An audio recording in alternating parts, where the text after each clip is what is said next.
Okay, the moment that I was pregnant and I found out I was having child number three, which would have been two babies in 3 years, and it was going to be a boy. My ex-husband, which was my husband at the time, he was in the military, and of course, needless to say, he had been, I think, Desert Storm or something. I can't remember what. I think that's what the war was at that time, and he had come back, and of course, I don't know, some stuff happened, and I was back there. I went back. I stayed still in Mississippi, but then when he came back in from Desert Storm, we went back to North Carolina. I went back to North Carolina where he was, and being there a couple of months, I started to feel funny. I didn't even think that I was pregnant. It just didn't really dawn on me that you're pregnant again. Wow. And so I thought I had the flu or something. And I remember that's when OJ had killed Nicole, or they thought he had killed or whatever. So that we were at the hospital and we was watching the chase. That's how I remember this so well. And we was watching the chase, and my fever was like so high. I really thought I had the flu or something.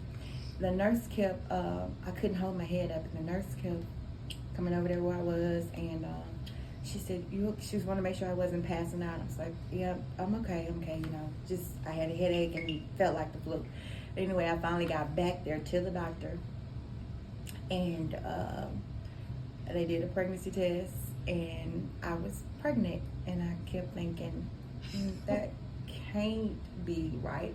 So, of course, the doctor asked all of the normal questions. When was your last cycle, and how you been feeling? And I was thinking, I had a cycle last month. Then I was thinking, oh, but it wasn't normal. So I was pregnant. It was positively pregnant. But the shocking thing was, I went to the doctor, to the OBGYN. I was like, I'm pregnant. I was depressed about it. I was like, that's pregnant. It was like, well, let's get you in, and you know how long you've been pregnant? And I was like, well, hopefully 6 weeks, that's it. And so they did an ultrasound and all of that stuff, and I was 24 weeks. Really? Really. I was 24 weeks, and I was like, but I've been having a normal all the time. And then the doctor, so of course the doctor explained, you can still have a cycle while you're pregnant, and blah, blah, blah, blah, blah, blah. Mind you, I was 20. Was I 20? Yeah, I was 20.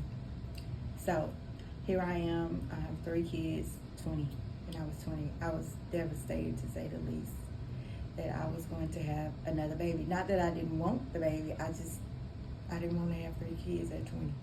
Okay, his name is Preston Rodriguez Dozer II, and his birthday is January 25th, 1995. Which, like I said, is a year shy after his sister. Hers is January 10th, 94. So, so he was the 3rd child, and of course I thought that was like gonna be the end of my childbearing ages, but the Lord, he's real comical. Anyways, so as a kid, he was a good kid. He was a mama's baby. He was a mama's boy. And my older 2 kids would always live with my parents, their grandparents, and go anywhere. But it took him a while to like warm up to him. Like if I wasn't going, he wasn't going. So it took him a while to like. In fact, my mama said one time, "Son, I'm your grandmama," like, because she was trying to get him to go. And so he was a mama's boy, and he was always. I don't want to call him a loner, but he didn't have to have. My oldest kid is, I guess he's a jock, or he was popular with the crowd and stuff. And then my daughter, Lord Jesus, she was the crowd. And he was just nonchalant and by himself and to himself. As long as he had something to eat and a video game, as a kid, he was fine. And partially some of that come from when he was a little boy. Up until he was about 6, he could not speak clearly. He had a speech impediment. And I kept thinking, what in the world is wrong with this baby? Because all my other kids were seemingly to be normal, and he couldn't. And I remember when he went to kindergarten that they called me in and they said, we're going to have to put him in special ed. And I was like, no, you're not. We don't have any special ed, kids. And they was like, special ed is just not like people known it for years to be for a learning disability. It also helped with speech and different things like that, because he's far above the learning curve. He just needs to be helped with speech, and they knew that. So he had to do he had to be put in special ed like the kindergarten year, but the first grade year, when he was about 6 or 7, he came out and he was, and the speech teacher said the only problem is that he talks so fast, and that was his thing. And his son, which is Preston the 4th, has the same speech impediment now. So that's like when he starts talking, I just kind of close my eyes because I could just see it all over again. Yeah. Because he has the same exact speech impediment. And I told his mom, so don't even worry about it if they say he need to go to special ed. I said, it's okay. His dad had to do it. It's normal. It's not a big problem. But he was, he never had to have a crowd, or he was company in himself. And so I can't really just say he was a loner, but he enjoyed himself and enjoyed being by himself. If you were able, as in his adult life, if you were able to visit his home, then you were his friend, because he didn't just have people over just to have people over. Like, he just didn't have company and everybody come over and hang out over here. No, if you came to his house, he really wanted you there. You were family, and he wanted to be with you. Other than that, he could be by himself. Like I said, as a child, all he needed was something to eat, a video game, and as growing up into a teenager, a cell phone, and sometimes a car. But other than that, and I never had to worry about him getting into trouble. Now, he was a typical boy with the ladies. It was almost terrible at some point in time. So he was a typical boy with the ladies, and he was a typical teenager. So how was he as a brother? As a brother, him and Aquarius fought all the time. The oldest one, him and Aquarius, they fought all the time. And they fought all the time because he was bigger. So Aquarius would have to say, I'm the big brother. And so here's, you got this, at this point in time when he was 8, he wore 8 in men's shoe. So whatever age he was, that's what size shoe he wore all the way up until he was like a senior. And when he was a senior, he wore 14 in men tennis shoes. We started ordering shoes when he was a sophomore because we could not buy them in the store. So Aquarius would always have to prove his rank, like, I'm first, I'm the oldest, I'm the big brother, you're not. So that's typically what they fought for. And he was the baby, but he was my daughter's big brother, even though she was the oldest, because he was big. So he was typically, everybody, if most people that know him, they typically think think Aquarius, then him, then Tiana. But it's actually Aquarius, Tiana, then him. So how is he as a father? As a father, he loved being a father. And I think he loved being a father because his father and I got a divorce when he was young. And due to it being a nasty divorce, his father did not spend the quality time that he needed to spend with them as children. It was nothing on my fault, because I ain't one of them mamas that you can't see your kids because you don't want me. I'm not one of them. Please come get these kids type mama. But anyways, he missed that time, and I think he made up in his mind that if I ever have children, that I'm going to devote all of my time to my children. And most of the people know that if you saw him, most of the times you saw the children. When we have family gatherings, they knew that he and his kids were coming, even though he only had 2 biological. The other 2 that he inherited when he got into a relationship was just like ours too. Do I remember the moment that I got the phone call that there had been an accident? Well, to be honest, I remember they were trying to get me. I had been in production meeting that morning, and my cell phone was in my office. And when I got back to my desk, I had literally 100 missed calls. Even from the hospital, I had missed calls from the hospital. So I called my husband because he had called several times, and I said, "What is it?" And he said, "Mama and Val and them are trying to get in contact with you because they said that Rock, his name is Preston, but his nickname is Rock, has been in a wreck." And he said, "I think it's bad because they told me to come in too. My husband is a truck driver." And so he said, "And I'm headed, but I'm in Starkville. I'm headed back to Tupelo, but they told me to come on to the hospital too." So I said, "Okay, I'm gonna call Mama." So I called my mama. She didn't answer, and I was like, "What the what? You blowed me up, and you didn't even answer." So I called Val. She didn't answer. I kept going. It don't make any sense to me, you know. So I grabbed my purse and I slid down the stairs because my office was upstairs. I slid down the stairs. I told my boss, I was like, "My son has been in a car wreck, and I really don't know the depths of it right now, but I'm headed to the hospital." And he was like, "Oh my God, go, go, go." So I was praying on the way to the hospital, and I was like, "Okay, God, I don't know what happened." I said, "But I'm not going to get worried." And I literally said, "I'm not going to get worried. I know you got this." And I said, "Just whatever it is, it's going to be all right because I'm not going to get worried." Daybreak was literally 5 minutes from the hospital, I guess. And so when I got to the hospital, my sister, Val, they had gotten her to come to the hospital. And she was coming out because she already knew. And she was going to come get me. She was going to come to the office and pick me up because she couldn't get me on the phone. So she was going to literally drive over there to get me. So when I got over to the, going up to park, I saw her. She was standing outside crying. And I was like, "Why are you crying?" And she was just parked. She was just, I don't even know how I parked or where I parked, to be honest. I couldn't remember that, where I parked or how the car parked. I just jumped out of the car and she was crying, and I just ran past her because she was crying. I still didn't think the worst. I did not think the worst until I got into the hospital entrance, and of course I'm saying that I'm here because my son has been in the wreck and they're looking for me, you know, blah, blah, blah, blah.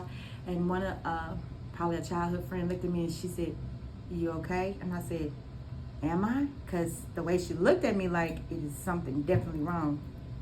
And so I got in through the metal detectors and everything. And when I got in through the metal detectors, the coroner was standing there. And when I saw the coroner, and I went, take a deep breath. And then she says, "Are you Miss Shumpert?" And I said, "I am." And she said, "Is Preston your son?" She said, "Is Preston Dozier your son?" I said, "He is." And she said, "I'm sorry." And I think I blanked out when she said, "I'm sorry, she said, "I'm sorry, there's been a wreck." And when she said that, I think I just fell out. I did. I passed out. And I remember getting off the floor saying, "Are you sure that it was him?" Because he was driving my oldest son's car. And my oldest son is known for letting people loan out his car. He'll let people drive his car. You know, his friends and buddies, he would let them drive his car. So I'm thinking, could have been anybody else in there. You know, that's what, because I didn't want anybody else's kid to be dead, but I definitely didn't want it to be him in the wreck. Right. So anyways, I said, "All right, you sure?" So she handed me his wallet. And I knew then. People's in there, but and she was like, "Only the immediate can go." And next thing you know, I remember Bishop pushing me down the hall. Bishop, our pastor, was pushing because my husband was a putty. He couldn't. So did he make it to the hospital before you all left? Because you said he was coming in from Starkville. Yeah. We didn't leave until we didn't go see the body until everybody got there. Till my husband got there, my mama got there. When all of the family got there. Now, his daddy didn't get to be there with us because he lived in Nashville. But I remember going to the hall and she was like, "Is everybody," because I was waiting on Jazz to come from work because she said that my kids could go, his kids could go, which I didn't let them go. my husband, my mom, and Bishop, the pastor, well, my aunts and my uncles and my cousins and everybody. I looked down the hallway and I had a line of people coming in. I was like, oh, that ain't what she said. But at this point, you know, what was you gonna? Yeah. What was she gonna do? I mean, right. she figured it out too. Like, she's probably like, I don't know if she's aunts or uncles or what they are, but it was my coworkers came from work and we were in a little tiny room and I came out the room and they were against the wall with the rest. I mean, the hallway was full. It was much support. We had much support that day, and I'm grateful that we had support that day. So because I had to close his eyes because he don't sleep with his eyes closed, so I had to close his eyes. So yeah. How was my faith tested being a minister and losing a child? The Saturday, he died on a Monday, and the Saturday before that, I had to do a women's breakfast brunch. And I was really nervous about this brunch because I didn't have anything to preach on. And I kept saying to God, I didn't hear people say this all the time, that the Lord has not given me anything to speak on. But now, God, don't do that to me because I like to be prepared. I'm that type of person. And I kept thinking, oh my God, I don't have anything to preach on. So about 5:30ish or 6 in the morning, he gave me the topic, don't break before your breakthrough. And I thought, oh yeah. I mean, that was good. It's a good topic. It did really good. I mean, I think it was, but I had no idea that there was a personal word. I didn't know Monday was coming. Yeah. I really assumed that it was for Saturday brunch, and it was for somebody, but it was absolutely a personal word for me, because had I had broke in any point of what we're dealing with now, because we're still dealing it. People think grief have a time limit. It doesn't. No. It does not have a time limit at all. You don't know one day from the next day how it's going to hit you if you hear a song or see something they would have done or be somewhere they would have been or see some people that, you don't know how it's going to affect you. But not breaking before in this whole process, and I think I said at the services, I'm not super saint. So don't nobody say, oh, she's so strong. No, that is the farthest thing from me. It's like, I am so weak and I was putty. Like, and if God, if you don't do it, then it won't be done. I remember the funeral and getting ready for the funeral. I had bought everybody clothes because that's just me. But I wanted everybody to look a certain way. But anyways, I had dressed like everybody except my oldest son, and I dressed him when he got in because he called me like, Mom, is this the color? But I dressed everybody, and everybody had to come to my house to get ready. The funeral was at 2, and I got everybody ready. And I thought, now everybody is ready, and I can send them all out to the funeral except me. I don't have to go. Because I know somebody is expecting for me to act this way. And somebody is expecting for me to act this way. So you actually thought about not going? Yeah, I actually thought about not attending. Wow. I actually thought about I was going to be like the runaway bride. Except I wasn't going to be a bride. I had got everybody ready to the point when I was in the bathroom. I was contemplating not going, and I was getting ready, and as I was getting ready, the Lord says, there is purpose in your pain. And I kept saying, there is no way you can tell me there's purpose in this. There is, now Lord, I just, I believe everything that you say, but I can't believe what I'm hearing, that there is purpose in this pain. Because what kind of purpose would be in the pain of me losing my kid? Do you know how my heart, it ain't just broke, it's shattered. My heart shattered that day. And I said, God, now you already know me. And he said, you trust the process. There is purpose in your pain. Purpose beyond your pain, that's what it was. So the limo car came, everybody got ready, and I still was in the bathroom. my uncle in love, he came. I don't even know if my husband really noticed that I wasn't outside. That he noticed that I was missing. I don't even think that he did. And my uncle in love came, and I guess he was about to shut the door. And he was like, Jackie, you still in here? And I was like, I am.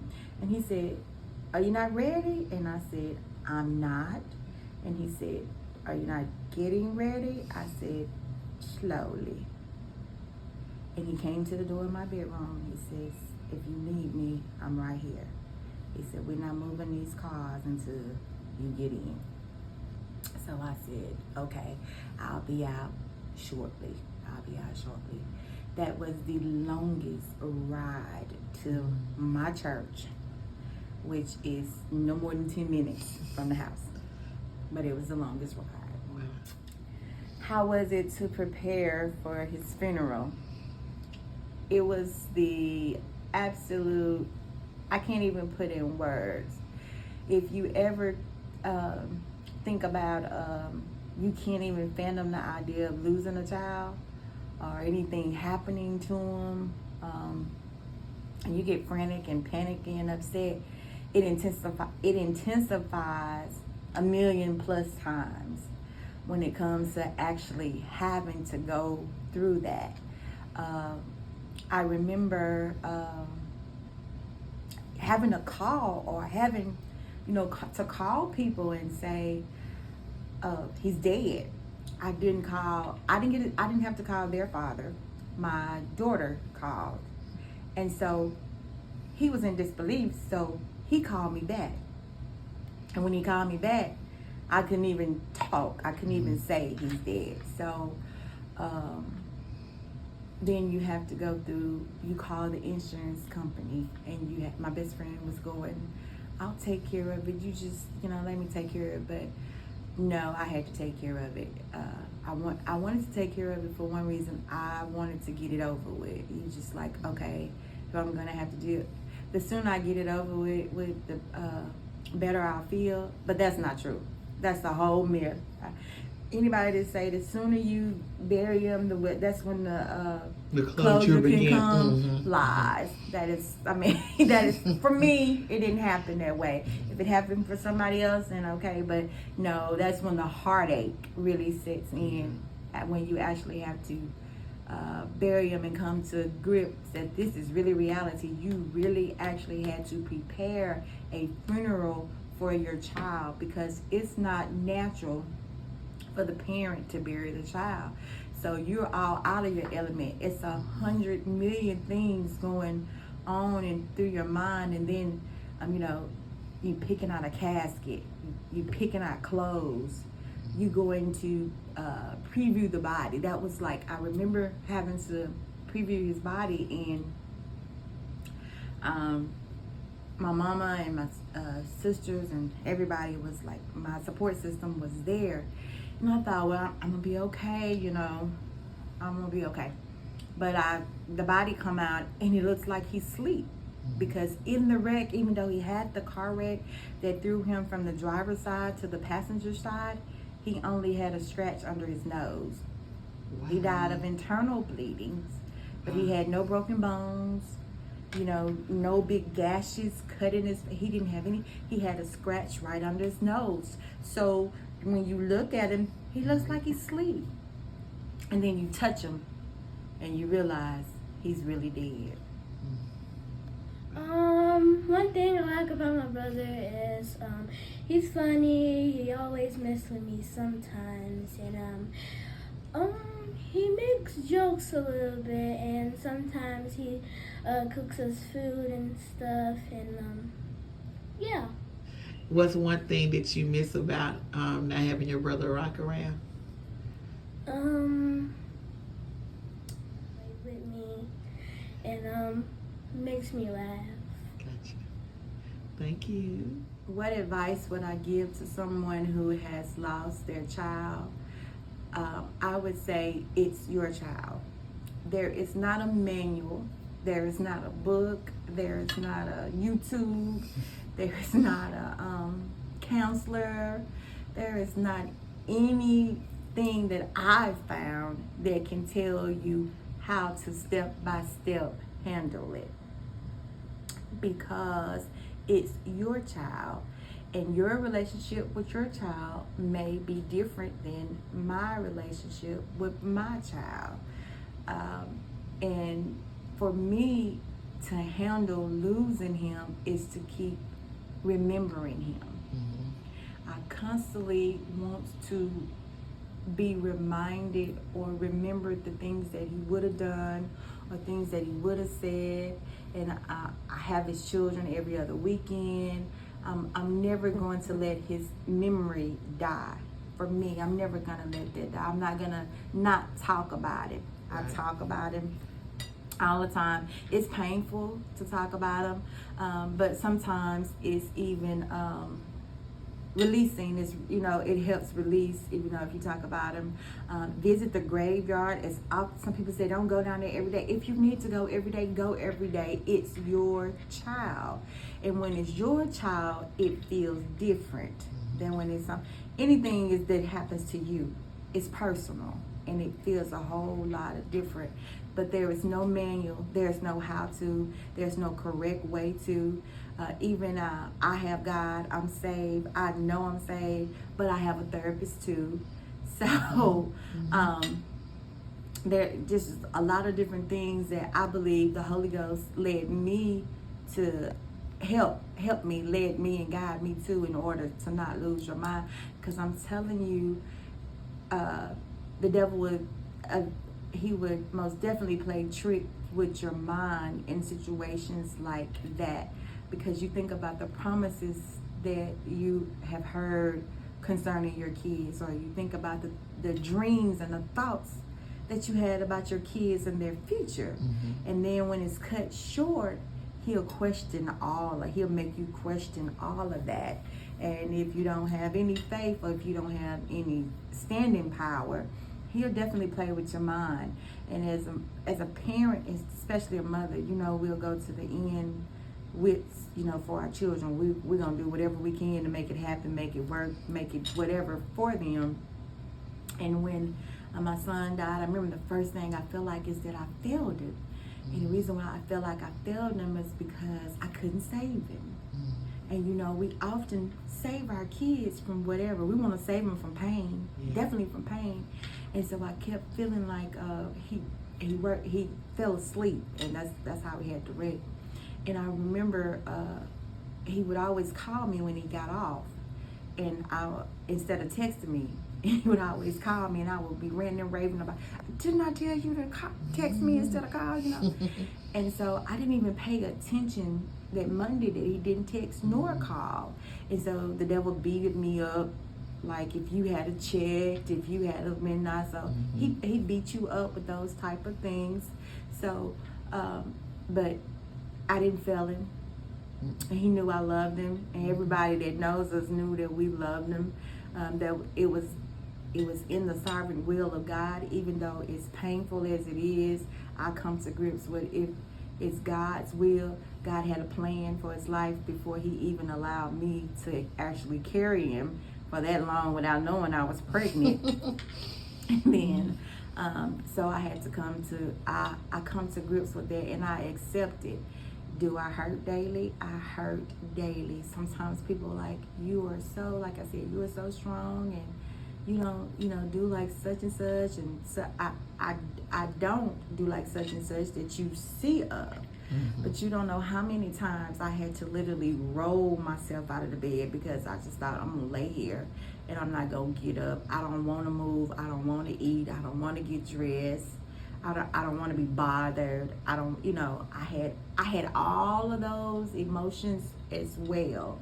And I just have to say, if I'm breathing, I can do it. And I take I'm breathing.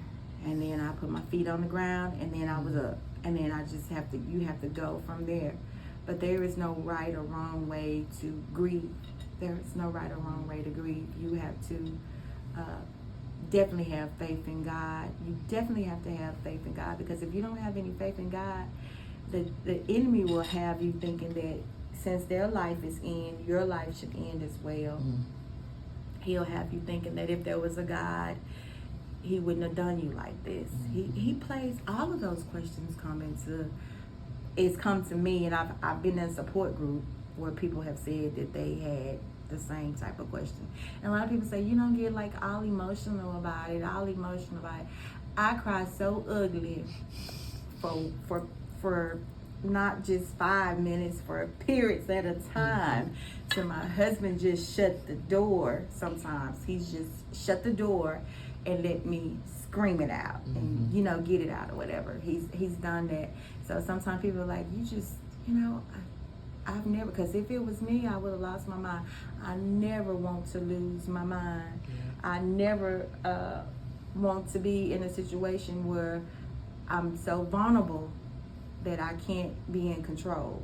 I never wanted to be that way, and I asked God, if this is my testimony and this is my assignment, then you have to help us with it. And he has been faithful to us. He's helped us through it.